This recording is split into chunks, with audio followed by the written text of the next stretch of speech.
Dalam hal ini, Tan Sri Yang Di-Pertua, saya juga ingin membangkitkan soal perkara 153 dalam Perlembagaan Malaysia.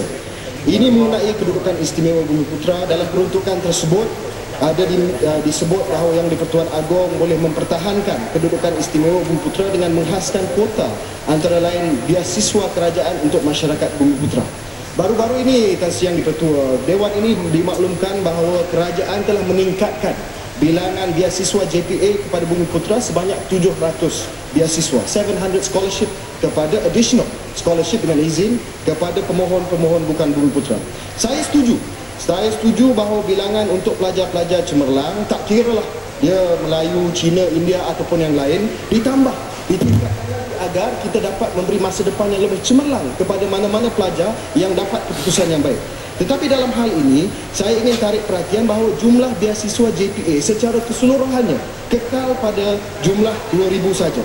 Justru tambahan 700 beasiswa untuk bukan Bumiputera itu datangnya daripada kuota Bumiputera dan diberi kepada bukan Bumiputera. Pada awalnya kita diberitahu bahawa nisbah beasiswa JPA antara Bumiputera dan bukan Bumiputera adalah 90/10, 90/10 dengan izin. Dengan adanya peningkatan kepada bukan Bumiputera daripada kuota Bumiputera, nisbah tersebut telah turun kepada 50 dan 45, sedangkan bilangan penduduk Bumiputera adalah 67%. Saya melihat ini sebagai satu zero sum game. Bukannya kita memperluaskan kek ataupun jumlah beasiswa yang disediakan, tetapi jumlah 2,000 itu kekal dan kita ambil daripada kuota Bumiputera, kita bagi kepada Bumiputera. Dan ini adalah zero sum game kerana kita tak tambah, kita tak memperluaskan kek yang sedia ada. Adakah ini bermakna bahawa Yang di-Pertuan Agong dalam peruntukan 153 Perlembagaan Persekutuan yang mempunyai kuasa discretionary kuasa powers untuk menentukan kuota ini, adakah beliau setuju dengan kuota terbaru ini yang telah mengambil daripada kuota Bumiputera dan memberi kepada kuota bukan Bumiputera? Saya harap kita jangan salah faham dalam perkara ini. Saya setuju seramai mungkin pelajar cemerlang diberi beasiswa. Malah saya pernah keluarkan kenyataan agar semua pelajar-pelajar cemerlang, tak kira lah Melayu, Cina, India dan lain-lain, diberi beasiswa JPA agar mereka dapat membina modal insan, critical mass modal insan seperti mana yang dikehendaki oleh kerajaan. Tetapi saya tidak setuju jika untuk memberi beasiswa tersebut nisbah kuota Bumiputera itu disentuh. Saya cadangkan agar kek keseluruhan itu dibesarkan, tambah jumlah beasiswa JPA agar majoriti pelajar cemerlang dapat diberi beasiswa, dan pada masa yang sama nisbah yang lebih adil dapat dikekalkan mengikut semangat peruntukan 153 Perlembagaan Malaysia.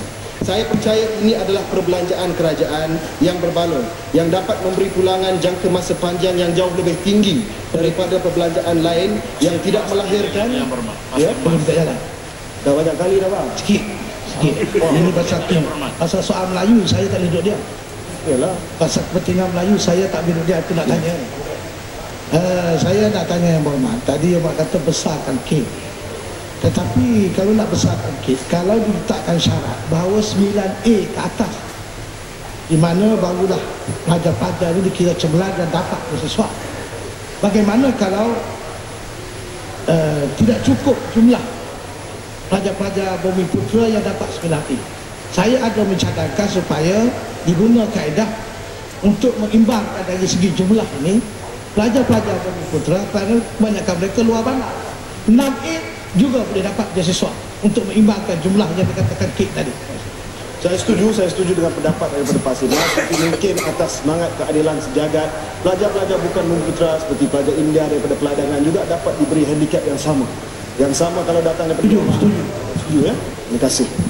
Dan Yang Di-Pertua, perkara yang seterusnya adalah ketagihan kita. Tadi saya sebut ketagihan kita kepada subsidi, ketagihan kita kepada perkara-perkara yang memberi kita daya saing yang palsu ataupun false competitiveness. Salah satu ketagihan yang ada pada ekonomi Malaysia adalah ketagihan kepada pekerja asing.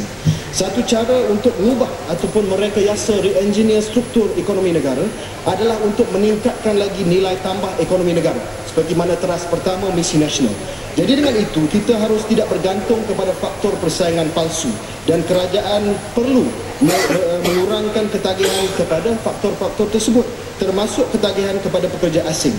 Saya percaya kita melihat bahawa kalau kita terus tagih dengan pekerja-pekerja asing ini tidak akan meningkatkan nilai tambah ataupun value add negara ini, kerana kita hanya mengekalkan ekonomi negara kepada asas yang rendah ataupun a very low base. Dengan izin, kita tidak meningkatkan kepada satu ekonomi yang berteraskan, berasaskan kepada inovasi, produktiviti dan kreativiti kalau kita tagih dengan cost base yang rendah untuk menarik pelaburan. Ekonomi tidak akan maju dari segi inovasi dan kreativiti, tetapi hanya menjadi pilihan pelabur kerana ada kos buruh yang rendah oleh kerana kehadiran pekerja-pekerja asing yang cukup ramai. Saya difahamkan bahawa beberapa tahun lepas kerajaan telah keluarkan rancangan untuk meningkatkan lagi automation, mechanization dan mengurangkan kebergantungan ekonomi negara terhadap pekerja-pekerja asing. Namun statistiknya amat mengejutkan. Daripada tahun 1990 ada 242,000 pekerja asing yang didaftar, register secara sah. Pada tahun 2008, bilangan pekerja asing telah meningkat sampai 2.1 juta pekerja asing di negara ini.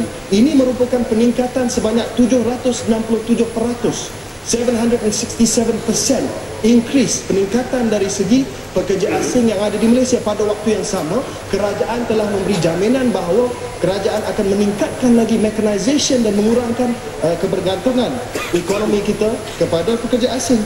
Dalam contoh, saya bagi contoh yang paling ketara sekali, kerajaan telah mengatakan bahawa selepas ini FDI dalam bidang pembuatan akan lebih menjurus kepada capital intensive ataupun kepada industri yang tidak menggunakan banyak buruh, tenaga buruh dan sebagainya. Tetapi malangnya pada tahun 1990 ada 24,000 pekerja asing dalam sektor pembuatan.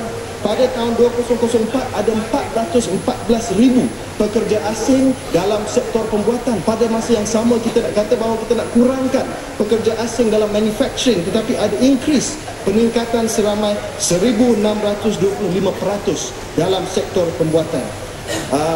Tambah pula, ini lebih teruk lagi, dulu pekerja asing ini terhad kepada sektor peladanan, sektor pembuatan, sektor pembinaan dan sebagainya. Tetapi kita melihat pula satu peningkatan yang mendadak dalam sektor perkhidmatan. Daripada tahun 1960 sampai ke tahun 2004 kita melihat peningkatan sebanyak 350% dalam sektor perkhidmatan. Oleh sebab itu, ya? Masa? Okey. Saya nak habis poin ini Tuan Yang Dipertua, lepas itu saya gulung. Ini bermakna bahawa ekonomi kita tidak berjaya meningkatkan status mengikut rantaian nilai ataupun value chain, khususnya dalam sektor pembuatan, kerana bilangan pekerja asing meningkat dengan begitu mendadak.